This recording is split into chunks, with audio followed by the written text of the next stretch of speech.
ఓం శ్రీ గణేశాయ నమః. శ్రీమాత్రే నమః. శివాయ గురవే నమః. శ్రీకృష్ణ పరబ్రహ్మణే నమః. శ్రీరామాయ నమః. నారాయణం నమస్కృత్య నరం చైవ నరోత్తమం దేవీం సరస్వతీం వ్యాసం తతో జయముదీరయేత్. సచ్చిదానంద రూపాయ విశ్వోత్పత్యాదిహేతవే తాపత్రయ వినాశాయ శ్రీకృష్ణాయ వయం నమః. వ్యాసం వసిష్ఠనప్తారం శక్తే పౌత్రమకల్మషం పరాశరాత్మజం వందే సుఖతాతం తపోనిధిం. వ్యాసాయ విష్ణురూపాయ వ్యాసరూపాయ విష్ణవే నమో వై బ్రహ్మనిధయే వాసిష్ఠాయ నమో నమః. ప్రియ భగవద్బంధువులారా, నిన్న వ్యాస పౌర్ణమి సందర్భంగా గురువు యొక్క వైభవాన్ని కొంత మనం మాట్లాడుకున్నాం. ఈ రోజున వేదవ్యాస మహర్షి యొక్క జనన గాథ, అలాగే మహాభారతంలో వ్యాసుడి యొక్క పాత్ర, ఈ రెండు విషయాల మీద మనం ముచ్చటించుకునే ప్రయత్నం చేద్దాం. కాబట్టి మోహనవాణి ఛానల్ ద్వారా ఈ వీడియోని వీక్షిస్తూ ఉన్నటువంటి భక్తామ తల్లులు, తండ్రులు అందరికీ కూడా నా యొక్క నమస్సుమాంజలి తెలియజేసుకుంటూ ప్రారంభిస్తూ ఉన్నాను. కలగాపలగాలుగా ఉన్నటువంటి వేదాన్ని 4 భాగాలుగా విభజించాడు వ్యాసుడు. అంతేకాదు, వ్యాసుడు ఒక మహత్తరమైన పని మరొకటి చేశాడు. పంచమ వేదంగా భాసిల్లేటటువంటి 1,00,000 శ్లోకాత్మకమైనటువంటి మహాభారతాన్ని వినాయకుడు సాక్షాత్తు వ్రాయసగాడుగా ఉండగా మనకు అందించాడు. అంతేకాదు, 18 పురాణాలు, 18 ఉప పురాణాలు, ఇవన్నీ మనకు అందించాడు. అలాగే బ్రహ్మసూత్రాలు మనకిచ్చాడు, ఉపనిషత్తులు ఇచ్చాడు. ఇన్ని గ్రంథాలు మనకు అనుగ్రహించినటువంటి వాడు కృష్ణ ద్వైపాయనుడుగా పిలువబడేటటువంటి సాత్యవతీయుడైనటువంటి వ్యాసులవాడు. అయితే ఒక ద్వీపంలో పుట్టడం వల్ల, నల్లగా ఉండటం వల్ల కృష్ణ ద్వైపాయనుడు అనే పేరు వచ్చింది. వేదాలను విభాగం చేయటం వల్ల వేదవ్యాసుడైన వ్యాసుడు మరొక విశేషం ఉంది. ఆయనకి 7 చిరంజీవుల్లో ఒకడు వ్యాసుల వారు. అంతేకాదు, సాక్షాత్తు విష్ణువు యొక్క 22 అవతారాల్లో మహాభారతం చెప్పిన ప్రకారం, మహాభాగవతం చెప్పిన ప్రకారం వ్యాసుడి యొక్క అవతారం 15వది అని పెద్దలు చెబుతారు. అయితే వేదవ్యాస జనన గాథ అనేక పురాణాల్లో ఉన్నది. దేవీ భాగవతంలో ఉన్నది, భాగవతంలో ఉన్నది, మహాభారతంలో ఉన్నది, చాలా చోట్ల ఉంది. అయితే ఇప్పుడు మనం చెప్పకపోయేటటువంటి కథ మహాభారతం ఆది పర్వంలో నుంచి తృతీయ ఆశ్వాసం నుండి మనం గ్రహించాం. పూర్వకాలంలో చేది రాజ్యాన్ని వసువు అనేటువంటి ఒక మహారాజు పరిపాలన చేస్తూ ఉన్నాడు. ఆయన ఇంద్రుణ్ణి కూడా మెప్పించడం వల్ల ఆయనకి ఎప్పుడు పడితే అప్పుడు స్వర్గలోకానికి వెళ్ళటానికి ఒక విమానాన్ని అనుగ్రహించాడు. అందుకని ఆయనకి ఉపరిచర వసువు అని పేరు వచ్చిందని. అంటే ఆకాశంలో సంచరించగలిగే శక్తి ఉన్నవాడు కాబట్టి. ఒక రోజున వేటకు వెళ్ళాడు వసు మహారాజు. ఆ అడవిలో మునులు తపస్సు చేయటం చూశాడు. తాను కూడా తపస్సు చేయటం మొదలుపెట్టాడు. అప్పుడు దేవేంద్రుడు అది గ్రహించి, నీ వర్ణాశ్రమ ధర్మ పరిపాలనకి, నీ తపస్సుకి మెచ్చుకుంటున్నాను, నువ్వు నాతో స్నేహం చేసి నా వద్దకు వస్తూ పోతూ ఉండు, రాజ్య పరిపాలన చేస్తూ ఉండు అని అతనికి దివ్యత్వం ఇచ్చాడు. ఒక అద్భుతమైన విమానాన్ని కూడా ఇచ్చాడు. ఇది విమానాన్ని అతనికి అనుగ్రహించటంలో ఉన్న కథ.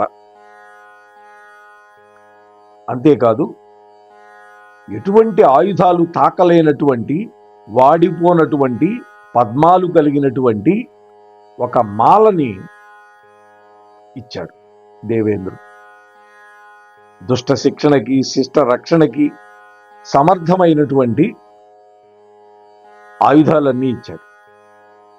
ఆ వసుమహారాజు విమానాన్ని ఎక్కి, ఈ వసు చరిత్ర అని రామరాజభూషణుడు అని అష్టదిగ్గజాల్లో కవి రాశాడు ఒక కావ్యంగా. సరే, ఆ వసుమహారాజు విమానాన్ని ఎక్కి పైలోకాల్లో సంచరిస్తూ ఉండడం వల్ల అతడికి ఉపరిచర వసువు అనేటువంటి ఒక నామాంతరం కూడా వచ్చింది. సరే, వసువు పరిపాలిస్తున్నటువంటి నగరానికి పక్కగా శుక్తిమతి అనేటువంటి ఒక నది ప్రవహిస్తూ ఉంది. ఆ శుక్తిమతి నది ఒడ్డునే కోలాహలుడు అనేటువంటి ఒక పర్వతం ఉన్నది. ఈ కోలాహల పర్వతం శుక్తిమతి మీద మోజుపడింది. అంటే పర్వతాలకి, కొండలకి, నదులకి రెండు రూపాలు ఉంటాయి. ఒకటి స్థావరము, రెండు జంగమము. స్థావరం అంటే కదలకుండా ఉండే రూపం, జంగమం అంటే మనలాగా కాళ్ళు చేతులు ఉండేటటువంటి రూపం.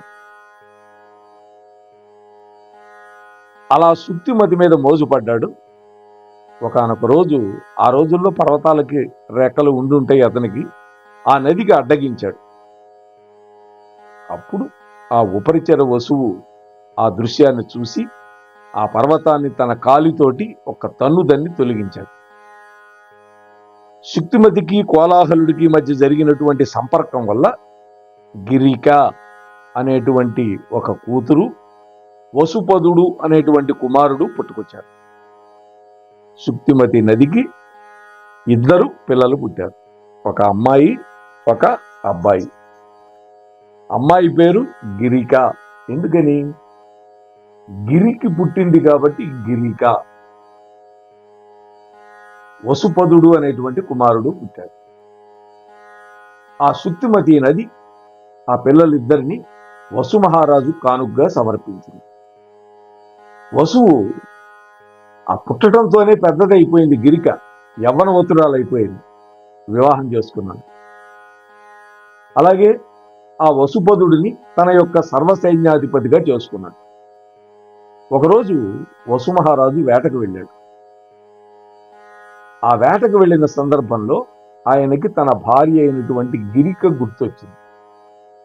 అంటే తన తండ్రి పొరుపున పితృకార్యం కోసం జింక మాంసం తేవడానికి వెళ్ళాడు. వేటాడుతూ ఉన్నాడు. కానీ అప్పటికే భార్య ఋతుమతిగా ఉంది. ఋతుమతి అయినటువంటి భార్యతో సంగమించటం అనేది ధర్మం, పురుషుడికి, భర్తకి ధర్మం అది. కాబట్టి పితృకార్యం నెరవేర్చాలి అంటే అడవికి వెళ్ళాలి. అందుకని ఆ వియోగాన్ని భరించి కూడా వెళ్ళాడు వసు మహారాజు.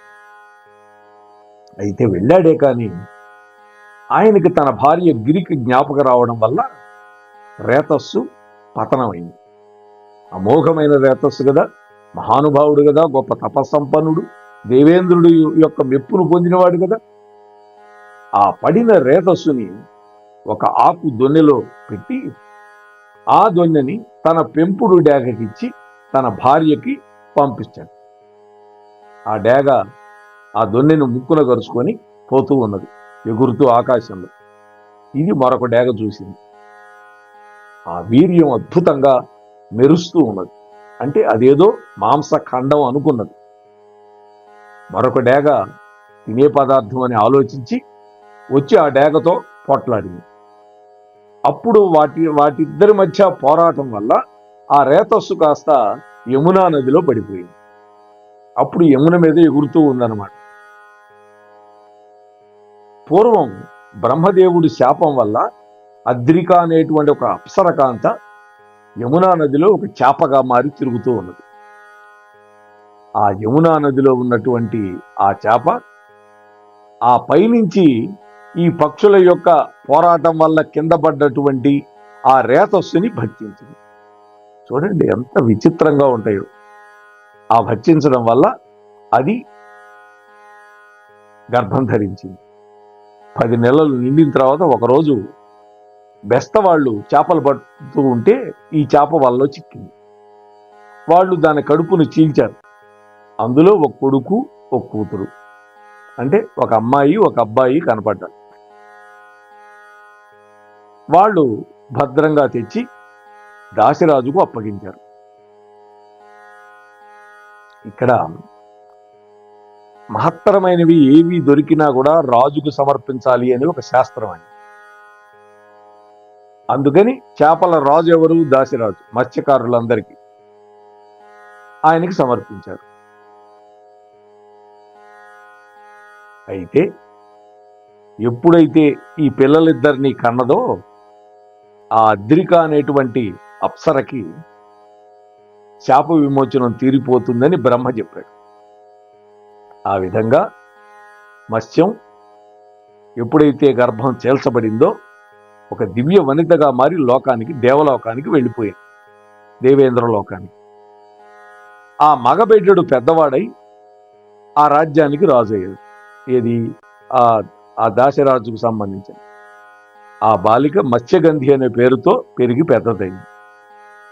మత్స్యగంధి అంటే చేప కడుపులో నుంచి వచ్చింది కాబట్టి ఆ చేపలకు ఉండే వాసన ఆమె శరీరానికి ఉన్నది. అంతేకాదు నల్లటి దేహం, అద్భుతమైన సౌందర్యం అంది. ఎందుకని? తల్లి అప్సరకాంత, తండ్రి మహాపరాక్రమోపేతుడు దివ్య పురుషుడైనటువంటి వసు మహారాజు. అంటే ఇక్కడ క్షేత్రము బీజము రెండు కూడా గొప్పవే. అందువల్ల అద్భుతమైన సౌందర్య రాశి పుట్టింది. ఈ మత్స్యగంధి తన తండ్రి గారు లేనప్పుడు యమునా నది మీద ప్రయాణికులని ఆ ఒడ్డుకి ఈ ఒడ్డుకి చేరుస్తూ ఉండేది. ఇలా జరుగుతూ ఉండగా జగన్మాత ప్రేరణతోటి ఒకరోజు వశిష్ఠ మహర్షి మనవడు, శక్తి మహర్షి కుమారుడైనటువంటి పరాశర మహర్షి ఆ నది దాటటానికి అక్కడికి వచ్చాడు. అక్కడ పడవలో ఉన్నది ఈ మత్స్యగంధి. ఆమెను చూసి మోహించాడు. చూడండి, మామూలుగా మహానుభావుడైన గొప్ప తపస్సంపన్నుడు వశిష్ఠ మహర్షి వంశంలో వచ్చినవాడు ఆయనకు మనసు చెల్లించడం ఏమిటి అని మనందరికీ అనుమానం రావచ్చు. ఇదంతా జగన్మాత యొక్క ప్రణాళిక. ఒక మహాపురుషుడు పుట్టాలి, అది ఒక అద్భుతమైన సమయం, అందుకని ఆయనకు మనస్సు చెల్లించింది. వెంటనే తనకి రతి సుఖాన్ని ఇవ్వమని ఆ అమ్మాయిని అడిగాడు. అప్పుడు మత్స్యగంధంది, మహానుభావ, నా శరీరం అంతా చేపల వాసనతో ఉంటున్నది, అలాగే నేను కన్యామణిని, తండ్రి చాటు బిడ్డని, నా కన్యాత్వం చెడిపోతే నేను మళ్ళీ మా నాన్నగారి ముఖం ఏ విధంగా చూడగలను అని ప్రశ్నించింది. ఇవాళ మన యువతరం బాగా గుర్తుపెట్టుకోవాల్సినటువంటి అంశం అని. అతి పవిత్రమైనది కన్యాత్వం లేదా పురుషత్వం. పురుషుడికి ఉంది, కన్యాకి ఉంది. ఇద్దరూ బ్రహ్మచర్యం పాటించాల్సిందే పెళ్లి వరకు. ఎక్కడ మినహాయింపు లేదు మగవాడికి. అప్పుడు పరాశరుడు అన్నాడు, ఓ మత్స్యగంధి, నువ్వు సామాన్యురాలివి కాదు. వసు మహారాజు యొక్క వీర్యానికి, అద్రిక అనేటువంటి అప్సరకాంతకి జన్మించిన దానివి అని ఆమె యొక్క జన్మ వృత్తాంతం చెప్పాడు. అంతేకాదు, నీ శరీరానికి ఉండే చేపల వాసన పోయేటట్లుగా 1 యోజన దూరం వరకు సుగంధం వెదజల్లేటట్లుగా నేను వరాన్ని ఇస్తున్నాను అన్నాడు. ఇది కూడా ఒక అద్భుతమైన వరమే. దీనికి కూడా ఒక అంతరార్థం ఉంది. ఆమె యొక్క శరీరం నుంచి వచ్చే సువాసనకి ముగ్ధుడైపోయి శంతన మహారాజు వెతుక్కుంటూ వచ్చాడు తర్వాత. చూసారా? వెంటనే ఆమెన్నది, ఇది పగలు కదా, మరి రతిక్రీడ సల్పటానికి ఇది అనువైన సమయం కాదు అన్న. చూడండి, వెంటనే 2 వరాలు ఇచ్చాడు.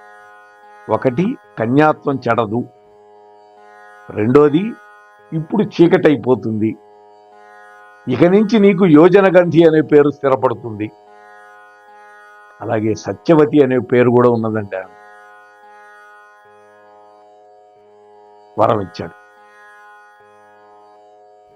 అప్పుడు ఆ పగటి ప్రదేశం మేఘాలతో కప్పేశాడు. ఆ విధంగా చీకటి పడిపోయింది.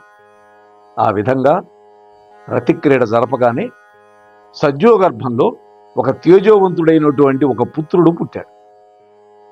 ఆ శిశువు పుట్టిన వెంటనే పెద్దవాడైపోయాడు. తల్లికి తండ్రికి నమస్కరించి వాళ్ళ అనుమతి తీసుకొని తపస్సుకు వెళ్ళిపోయాడు. ఆ వెళ్ళిపోయే ముందు ఒక్క మాట చెప్పాడు, అమ్మా, ఎప్పుడైనా నీకు ఏ కష్టం వచ్చినా, ఏ విపత్కర పరిస్థితి ఎదురైనా నన్ను తలుచుకుంటూ చాలు. నువ్వు స్మరించినంత మాత్రాన వెంటనే నీ దగ్గర ప్రత్యక్షం అవుతాను, నీ బాధ తీరుస్తాను అని వరమిచ్చి వెళ్ళిపోయాడు. ఇది వ్యాసుడి యొక్క వైభవం. ఆయన పుట్టిన ద్వీపం పేరు తోటి ఆయన నల్లగా ఉండటం వల్ల కృష్ణద్వైపాయనుడు అనే పేరు వ్యాసుల వారికి వచ్చింది. భారతంలో వ్యాసుడి యొక్క పాత్ర ఏంటో చూద్దాం. మహాభారతాన్ని రచించినటువంటి వ్యాసుల వారు మహాభారత కథలో కూడా ఒక భాగంగా ఉన్నాడు. రామాయణం రచించిన వాల్మీకి ఏ విధంగా ఒక పాత్రగా రామాయణంలో ఉన్నాడో అదేవిధంగా మహాభారతాన్ని మనకు అందించిన వ్యాసుల వారు కూడా మహాభారత కథలో ఒక భాగంగా ఉన్నాడు. అంతేకాదు, కురువంశం అంతరించే సందర్భంలో అంతరించకుండా కాపాడినటువంటి వాడు కూడా వ్యాసుడు. అయినప్పటికీ వ్యాసుడు కర్తవ్య నిర్వహణ మాత్రమే చేస్తూ ఉంటాడు. ఎవ్వరితోటి సంఘం పెట్టుకోడు. అంతేకాదు, తన పుత్రుడైనటువంటి ధృతరాష్ట్రుడికి, విదురుడికి, మిగిలినటువంటి వాళ్ళకి, తన మనవాళ్ళకి కర్తవ్య బోధ చేస్తూ తన దారిని తాను వెళ్ళిపోతాడు. ఎప్పుడు ఒక ఆపద సంభవిస్తున్నది అన్నా పిలవకుండానే వచ్చేస్తాడు వ్యాసుడు. సరే, ఆ తర్వాత కొంతకాలానికి ఈ యోజనగంధికి శంతనుడికి వివాహం జరిగింది. అప్పటికే శంతనుడు దేవవ్రతుడు అనేటువంటి కొడుకును పొంది ఉన్నాడు గంగామాత వల్ల. కానీ శంతనుడి యొక్క దిగులును గమనించినటువంటి ఆ దేవవ్రతుడు దాశరాజుకు మాటిచ్చాడు,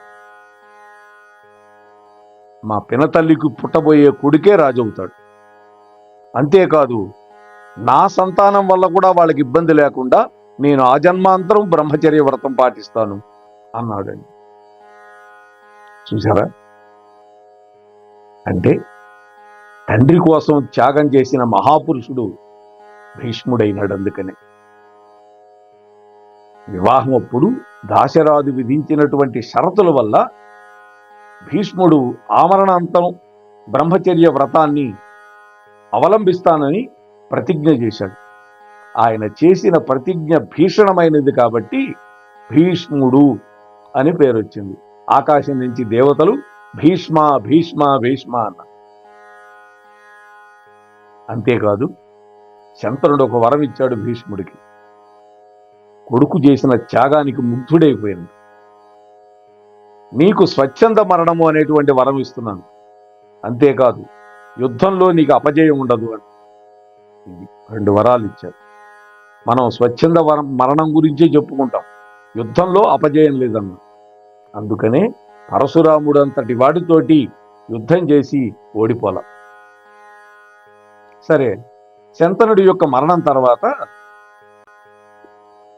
ఈ సత్యవతికి 2 కొడుకులు పుట్టారు, చిత్రాంగదుడు, విచిత్ర వీర్యుడు. ఈ చిత్రాంగదుడు బలగర్వంతో అదే పేరు కలిగినటువంటి గంధర్వుడితో యుద్ధం చేసి చచ్చిపోయినాడు. ఇక విచిత్ర వీర్యుడికి కాశీరాజు కూతుళ్ళు అయినటువంటి అంబా, అంబిక, అంబాలిక అనేటువంటి 3 కన్యలను తెచ్చాడు. అందులో అంబ సాల్వుణ్ణి ప్రేమించానంటే ఆమెను విడిచిపెట్టేశాడు. మిగిలిన 2 తమ్ముడైనటువంటి విచిత్ర వీరుడికి ఇచ్చి పెళ్లి చేశాడు, అంబిక, అంబాలిక. అయితే సుఖలాలసత వల్ల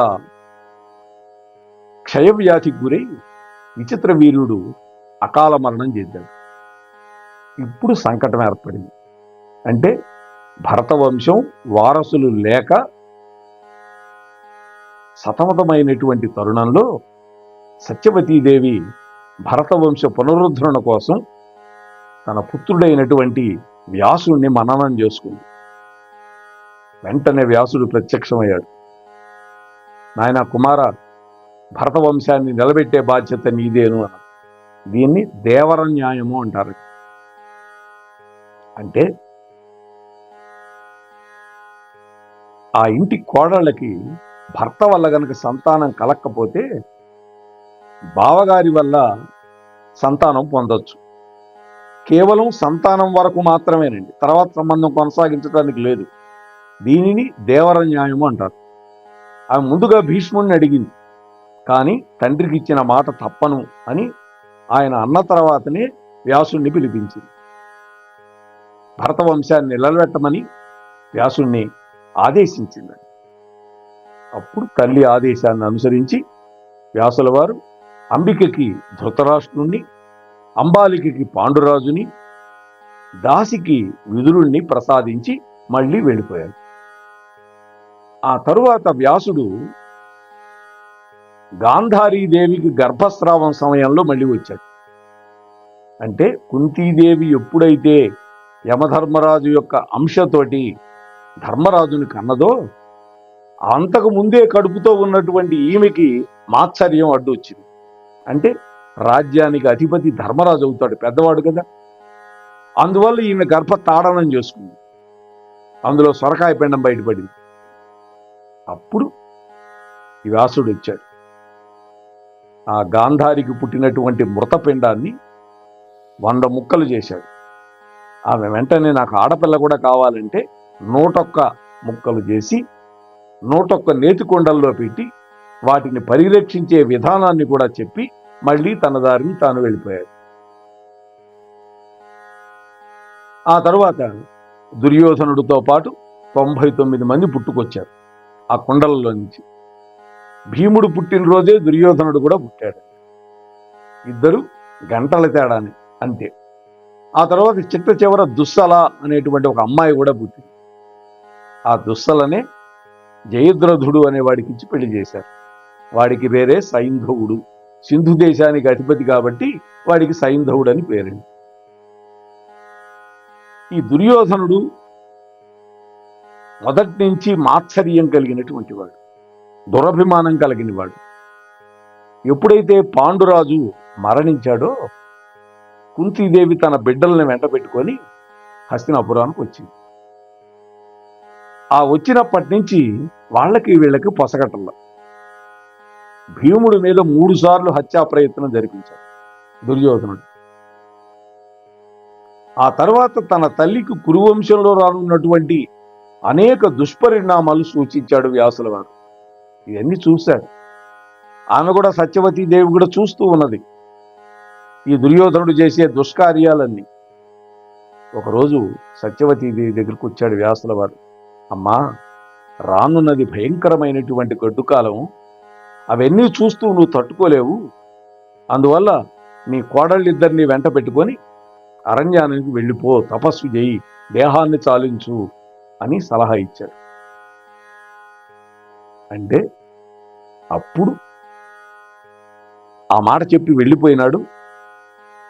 ఆ తరువాత సత్యవతీదేవి తన 2 కోడళ్ళని, అంబికని అంబాలికని వెంట పెట్టుకొని తపోవనానికి వెళ్ళి ఆమె దేహాన్ని పరిత్యజించింది. ఆ తరువాత వారణావతంలో లక్క ఇంటిని దహనం చేయించారు పాండవులు ఉన్నప్పుడు. వాళ్ళు ఒక బిలమార్గం ద్వారా బయటకు వచ్చారు. ఆ తరువాత హిడింబాసురుడిని వధించి హిడింబ భవిష్య సూచన చేసింది. ఏమని? మీరంతా శాలిహోత్రుడు నివసించినటువంటి ఆశ్రమ ప్రాంతంలో ఉండండి అని చెప్పింది. ఆ సమయంలో వ్యాసుడు పాండవుల దగ్గరకు వచ్చి వాళ్ళని ఊరడించి మళ్ళీ వెళ్ళిపోయాడు.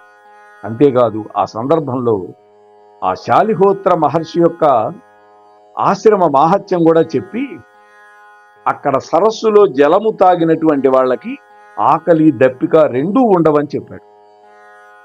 అక్కడ ఉండే వృక్షం కింద నివసించే వాళ్ళకి చలి గాని, ఎండ గాని, వర్షం గాని ఏ బాధలు ఉండవు అని అద్భుతమైన మాట చెప్పాడు వ్యాసుల వారు. భీముణ్ణి వివాహం చేసుకోవాలి అని కోరుకుంది హిడింబ. మరి రాక్షస కాంత, రెండోది ధర్మరాజుకు పెళ్లి కాలేదు. జ్యేష్ఠుడికి పెళ్లి కాకుండా ఎలా పెళ్లి చేయాలి రెండో వాడికి అని సంశయిస్తున్నటువంటి కుంతీదేవికి ఊరట కల్పించాడు వ్యాసుల వారు. అమ్మా హిడింబ, నువ్వు మహాపతివ్రతవు అవుతావు అని ఆమెకు కూడా చెప్పి, కుంతీదేవికి కూడా చెప్పి హిడింబని కోడలుగా చేసుకోమన్నాడు. ఆమెకు పుట్టేటటువంటి సంతానం ద్వారా పాండవులకు అద్భుతమైన సహాయం అందుతుంది అని కూడా చెప్పి వెళ్ళాడండి వ్యాసుల వారు. ఎంత ద్రష్ట కాకపోతే చెప్పగలుగుతాడు. ఆమెకు పుట్టిన కొడుకే ఘటోత్కచుడు. ఆ ఘటోత్కచుడే పాండవుల వనవాస కాలంలో భయంకరమైన కార్చిచ్చొస్తే అందరినీ కాపాడాడు. అంతేకాదు గంధమాదన పర్వతాన్ని ఎక్కలేక నానా కష్టాలు పడుతున్నటువంటి ద్రౌపదీదేవిని, పాండవులని అందరినీ కూడా తమ భుజస్కంధాల మీద తీసుకొని వెళ్ళి చేర్చినటువంటి వాడు. అంతేకాదు కర్ణుడి దగ్గర ఉన్నటువంటి శక్తి అనేటువంటి ఆయుధం ఉంది, ఇంద్రదత్తమైనది. అది ఒక్క వీరుణ్ణి చంపుతుంది. అది అర్జునుడి కోసమని అడిగిపుచ్చుకున్నాడు కర్ణుడు. అటువంటి ఆయుధాన్ని ఘటోత్కచుడి మీద ప్రయోగించేలాగా చేశాడు కృష్ణ పరమాత్మ. ఘటోత్కచుడు ఆహుతి అయిపోయింది. ఆ సందర్భంలో కృష్ణుడు నొగల మీద నాట్యం చేస్తూ ఉన్నట్ట. ఏమిటి బాబా, నా కొడుకు చచ్చిపోతే ఇలా నువ్వు చేస్తున్నావు, ఏమన్నా నీకు మర్యాదగా ఉందా అని అడిగట కృష్ణుడిని అర్జునుడు. అవునయ్యా, ఈ ఘటోత్కచుడు ఉంటే కదా నువ్వు బతికావు, లేకపోతే ఆ కర్ణుడు ఎప్పుడెప్పుడు నీ మీద వేస్తాడో అని నేను భయపడిపోతున్నాను అన్నాడు. అంతేకాదు వీడు రాక్షసుడు, మీరున్నంత కాలం జాగ్రత్తగా ఉంటాడు, మీరందరూ వెళ్ళిపోయిన తర్వాత వీడు చేసే అకృత్యాలకి మళ్ళీ నేను ఒక అవతారం ధరించి వీడిని చంపాల్సి వస్తుంది, అందుకని వీడితో పని లేదు, వీడిని పంపించేశాను పైకన్నా. ఇది పరమాత్మ యొక్క గొప్ప ప్రణాళికండి. ఆ తర్వాత కాలంలో ద్రౌపదీదేవి స్వయంవరానికి ముందుగా పాండవులకు దర్శనమిచ్చాడు వ్యాసుల వారు.